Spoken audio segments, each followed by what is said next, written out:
Good morning to all of you. आज की कक्षा में आप सभी का स्वागत है। आज हम हमारे एक नए अध्याय के शुरू करने जा रहे हैं जिसका नाम है सत्ता की साझेदारी। सत्ता का मतलब यहाँ पर होता है राजनीतिक सत्ता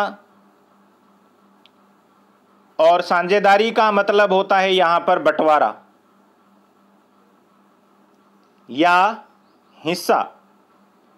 यानी कि आज हम इस पाठ के द्वारा हम ये देखेंगे जो सरकारें चलती है उसमें किस प्रकार जनता को साझीदार बनाया जाता है, जनता किस प्रकार सत्ता के अंदर शामिल होती है और महत्वपूर्ण निर्णयों के अंदर अपने विचार रखती है। तो इसके लिए हम हमारे इस पाठ में दो महत्वपूर्ण घटनाओं के ऊपर चर्चा करेंगे। एक घटना है बेल्जियम की देश की और दूसरी जो घटना है वो श्रीलंका की है। पिछली जो हमारी 9वीं कक्षा थी उसके अंदर हमने सरकार के विभिन्न अंगों के बारे में अध्ययन किया था कि किस प्रकार हम सत्ता का जो है विकेंद्रीकरण करते हैं विधान पालिका, कार्यपालिका और न्यायपालिका में, जिसके तहत हम हमारे देश का प्रशासन चलाते हैं, हमारे देश के प्रशासन को क्या करते हैं, आगे बढ़ाते हैं। और लोकतांत्रिक व्यवस्था की जो सारी ताकत है वो एक अंक तक सीमित नहीं होती है। हम सत्ता का जो है नियंत्रण और क्या बनाए रखने के लिए संतुलन, हम सत्ता का क्या करते हैं, रिपीट कर रहा हूं मैं यहां पर, नियंत्रण व संतुलन। यानी कि जो बंटवारा हम करते हैं, सत्ता की जो साझेदारी हम करते हैं वो नियंत्रण और संतुलन के लिए करते हैं। संतुलन इसलिए करते हैं कि प्रत्येक देश के अंदर विभिन्न जाति, विभिन्न धर्मों, विभिन्न समुदायों के लोग रहते हैं और नियंत्रण इसलिए किया जाता है ताकि देश के अंदर जो हम विकास कर सकें। सत्ता जो है वो क्या करती है, देश के अंदर होने वाला जो भी कार्यक्रम होता है वो अपने नियंत्रण और कानूनों के जरिए देश को क्या करे, विकास की पथ के ऊपर आगे बढ़ाए। तो इसलिए जो लोकतांत्रिक जो शासन प्रणाली होती है वो सत्ता के बंटवारे की मांग से कैसे सिमट अपने आप को निपटाती है उसके बारे में हम इस पाठ के अंदर जानेंगे। और उसी बंटवारे को लेकर के हमारे पास यहाँ पर दो मॉडल है। कितने मॉडल है हमारे पास? दो। एक मॉडल हमारे पास किसका है, बेल्जियम का, और दूसरा हमारे पास मॉडल किसका है, श्रीलंका का। अब सबसे पहले हम बेल्जियम को समझते हैं। बेल्जियम जो है वो किस महाद्वीप में स्थित है? यूरोप महाद्वीप में। कहाँ स्थित है? यूरोप महाद्वीप में स्थित है और हरियाणा के राज्य से छोटा है। ये जो देश है वो हरियाणा से क्या है, छोटा है। छोटा है लेकिन इसकी जो जातीय बनावट है, कौन सी बनावट है इसकी? जातीय जो बनावट है वो बहुत ज्यादा क्या है, विचित्र है, या हम कह सकते हैं जटिल है। वो है कैसे, वो मैं आपको बता देता हूं कि इसकी आबादी का कुल 59% जो आबादी है, कितने प्रतिशत आबादी? 59, यानी कि 59% ये रहती है फ्लेमिश इलाके में। कहाँ रहती है? फ्लेमिश इलाके में रहती है। और ये डच बोलते हैं। ये कौन सी भाषा बोलते हैं? डच भाषा। कौन सी भाषा बोलते हैं? डच भाषा बोलते हैं। उसके बाद में जो दूसरा जो वर्ग रह जाता है, करीबन 40% 40% जो लोग हैं वो कहाँ रहते हैं? वेलोनिया में रहते हैं। कौन से इलाके में रहते हैं? वेलोनिया में। और ये लोग जो है क्या बोलते हैं? फ्रेंच भाषा बोलते हैं। कौन सी भाषा बोलते हैं? फ्रेंच भाषा बोलते हैं। अब हमारे पास रहता है 1%। जो 1% जो भाग रह जाता है वो कौन सी भाषा बोलते हैं? जर्मन भाषा। यानी कि जो जातीय बनावट है वो काफ़ी कठिन है। यहाँ पर जो 100% जो लोग रहते हैं उनमें 59% लोग डच भाषा बोलते हैं और 40% लोग फ्रेंच भाषा बोलते हैं, जबकि 1% जो लोग हैं वो जर्मन भाषा बोलते हैं। अब बेल्जियम की राजधानी है ब्रुसेल्स। बहुत बार प्रश्न आ जाता है बेटा ये कि बेल्जियम की राजधानी का नाम बताइए। ब्रुसेल्स है। उसकी जो 80% जो आबादी है उसमें रहने वाली कितनी प्रतिशत आबादी? 80% फ्रेंच बोलती है। कौन बोलती है? फ्रेंच। और 20% क्या बोलती है? डच भाषा बोलती है। लेकिन जो अल्पसंख्यक है वो क्या है? फ्रेंच है। क्योंकि हमने पहले भी देखा था कि डच बोलने वालों की भाषा जो है, बोलने वालों की संख्या 60% के आसपास है, जबकि ब्रुसेल्स के अंदर फ्रेंच बोलने वालों की जो संख्या है वो 80% के आसपास है। लेकिन अगर हम कंपैरिजन करते हैं पूरे बेल्जियम का, तो वहां पर सबसे ज्यादा भाषा बोलने वालों की संख्या किसकी है? डच की है। लेकिन उसके मुकाबले में फ्रेंच वहां पर क्या है? बहुत ज्यादा ताकतवर है। जो आधी से ज्यादा जो संपत्ति है वो इन्हीं फ्रेंच लोगों के पास है। अगर हम वहां का क्या करते हैं, तुलनात्मक अगर हम अध्ययन करते हैं, तो इससे क्या हुआ, 1950 से लेकर के 1960 के बीच डच बोलने वाले जो समूह थे और फ्रेंच बोलने वाले समूह के बीच में नाराजगी पैदा हो गई और दोनों समुदायों के बीच में टकराव पैदा हो गया। और वो टकराव कहां पर हुआ? ब्रुसेल्स में हुआ। तो डच बोलने वाले लोग जो है वो संख्या के हिसाब से अपेक्षाकृत ज्यादा थे, लेकिन जो समृद्धि था उसके मामले में कमजोर थे। इसके अलावा अब हम दूसरे की बात करते हैं, वो है अब हमारे पास श्रीलंका की।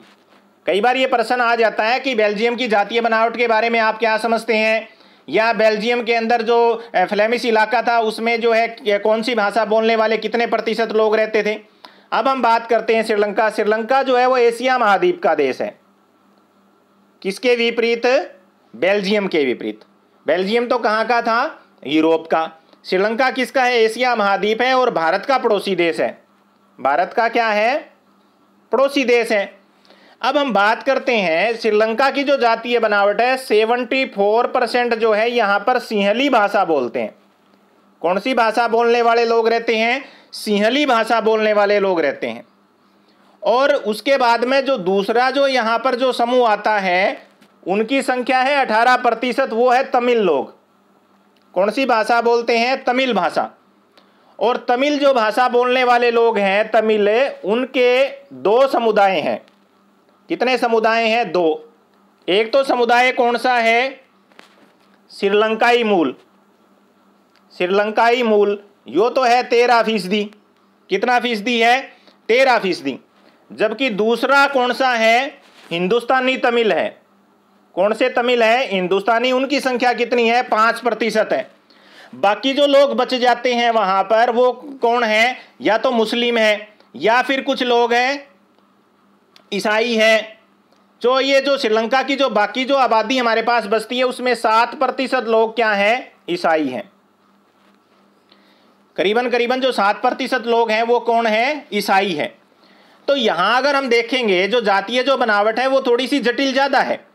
तो यहां क्या होता है कि जो तमिल भाषी लोग हैं वो भारत के जो तमिल लोग थे वो गए थे। जब बागान की व्यवस्था शुरू हुई, अंग्रेजों ने जब श्रीलंका के ऊपर अधिकार कर लिया, तो भारतीय लोग कहां पर चले गए बागानों में काम करने के लिए? श्रीलंका में, हमारे तमिलनाडु क्षेत्र से। इसलिए उनको क्या बोला गया था?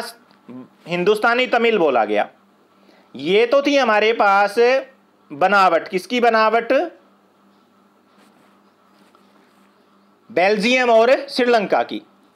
अब हम बात करते हैं कि जो सत्ता का जो बंटवारा हुआ दोनों देशों में, उसमें से हम पहले बात करते हैं श्रीलंका के बहुसंख्यकवाद की। बहुसंख्यकवाद श्रीलंका का जो क्षेत्र था वो कौन था? सिंहली लोग थे। कौन लोग थे? सिंहली लोग थे। उन्होंने क्या किया, जैसे ही सत्ता की बात आई, क्योंकि श्रीलंका जो है 1948 में क्या हुआ? आज़ाद हुआ। 1948 में आज़ाद हुआ और सिंहली जो नेता लोग थे यहाँ पर, उन्होंने शासन के ऊपर प्रभुत्व जमा लिया। इस वजह से जो लोकतांत्रिक रूप से निर्वाचित जो सरकार थी उसके ऊपर किस समुदाय का प्रभुत्व था? सिंहली समुदाय का। और वो समुदाय क्या था? बहुसंख्यक। अब कई बार ये प्रश्न आ जाता है कि बहुसंख्यक किसे कहते हैं। अब मैं बहुत अच्छे से आपको यहाँ बता देता हूँ कि बहुसंख्यक किसे कहा जाता है। किसे कहेंगे? किसी भी देश के अंदर कोई भी ऐसा समुदाय हो जिसकी संख्या क्या हो? ज़्यादा हो। कुल देश की आबादी में जिस समुदाय का हिस्सा सबसे ज़्यादा हो उनको क्या बोला जाता है? बहुसंख्यक। और अल्पसंख्यक किसको बोला जाएगा? किसी भी देश की आबादी में किसी भी वर्ग, किसी भी धर्म या किसी जाति या भाषा बोलने वालों की संख्या क्या हो? कम हो, तो वो किसकी श्रेणी में आ जाते हैं? अल्पसंख्यक की। तो जो श्रीलंका था उसके अंदर बहुसंख्यक कौन थे? सिंहली थे। उन्होंने क्या किया? 1956 के अंदर एक कानून बना दिया और सिंहली को क्या कर दिया? राजभाषा घोषित कर दिया। उन्होंने कह दिया भी सारा जो कामकाज होगा वो किसमें होगा? राजभाषा में। दूसरा उन्होंने कहा क्या किया कि जो सिंहली भाषा बोलने वाले लोग हैं उनको सरकारी नौकरियों में भी क्या दे दिया गया? आरक्षण दे दिया गया, प्राथमिकता दे दी गई। इसके साथ साथ इस सरकार ने बौद्ध धर्म को भी बढ़ावा देना शुरू कर दिया, जिस बौद्ध धर्म को सिंहली लोग मानते थे। तो एक एक करके जो सरकारी फैसले श्रीलंकाई सरकार ने किए वो किसके विरोध में थे या किसको दबाने के लिए किए गए थे? तमिलों को दबाने के लिए। अब तमिल जो लोग थे वो अपने आप को क्या समझने लगे? बेगाना। क्या समझने लगे? बेगाना समझने लगे। कहाँ पर? श्रीलंका में। तो फिर उन्होंने धीरे धीरे क्या किया? अपनी राजनीतिक पार्टियां बनानी शुरू कर दी। किसके लिए? अपनी भाषा और संस्कृति को बचाए रखने के लिए। उन्हें लगा कि संविधान और सरकार जो है उन्हें क्या नहीं देगी? समान अधिकार नहीं देगी, उन्हें समान राजनीतिक अधिकारों से वंचित करेगी, नौकरी और जो फायदे के अन्य काम उनमें साथ भेदभाव करेगी और उनके हितों के क्या होगी? अनदेखी। इस वजह से क्या हुआ? श्रीलंका के अंदर जब तमिलों ने राजनीतिक पार्टियां बना ली, तमिल को राजभाषा बनाने और क्षेत्रीय स्वायत्तता हासिल करने और शिक्षा में रोजगार के समान अवसरों की मांग को संघर्ष किया, तो 1980 के दशक के अंदर 1980 के अंदर जो तमिल भाषा बोलने वाले लोग थे उन्होंने एक स्वतंत्र सरकार बनाने की भी जो है मांग करनी शुरू कर दी और राजनीतिक संगठन बना लिए। इसके कारण क्या हुआ? दोनों में, सिंहलियों में व तमिलों में क्या हो गया? युद्ध छिड़ गया, जिसको क्या बोला गया? गृह युद्ध। कई बार ये प्रश्न आ जाता है, गृह युद्ध से क्या आप क्या समझते हैं? जब किसी भी देश के अंदर वहां के रहने वाले लोग आपस में ही अपने अधिकारों के लिए जब लड़ना शुरू कर देते हैं तो ऐसी स्थिति क्या कहलाती है? गृह युद्ध कहलाती है। और इस गृह युद्ध के अंदर हजारों की संख्या में लोग मारे गए, अनेक जो है परिवार मुल्क छोड़ करके भाग गए। इससे कई ज्यादा गुना जो लोग थे उनकी रोजी रोटी छिन गई। इसके साथ साथ जो है हमारे देश के अंदर भी जो है आर्थिक विकास, शिक्षा और स्वास्थ्य के मामले में श्रीलंका जो है भारत से बेहतर था, लेकिन वहां के गृह युद्ध से मुल्क की सामाजिक, सांस्कृतिक और आर्थिक जीवन में काफी परेशानियां पैदा हुई और 2009 में जाकर के ये गृह युद्ध क्या हुआ? समाप्त हुआ। क्या हुआ? गृह युद्ध समाप्त हुआ और आखिरकार तमिलों की बात को जो है किसे मानना पड़ा? श्रीलंकाई सिंहली सरकार को मानना पड़ा, लेकिन उसके लिए बहुत ज्यादा क्या हुआ? खून खराबा हुआ। अब यही सिचुएशन किसकी थी? बेल्जियम की थी। और आइए अब हम बेल्जियम की साझेदारी के ऊपर बात करते हैं, लेकिन इसके बारे में हम हमारी आगे की कक्षा में अध्ययन करेंगे। Thank you.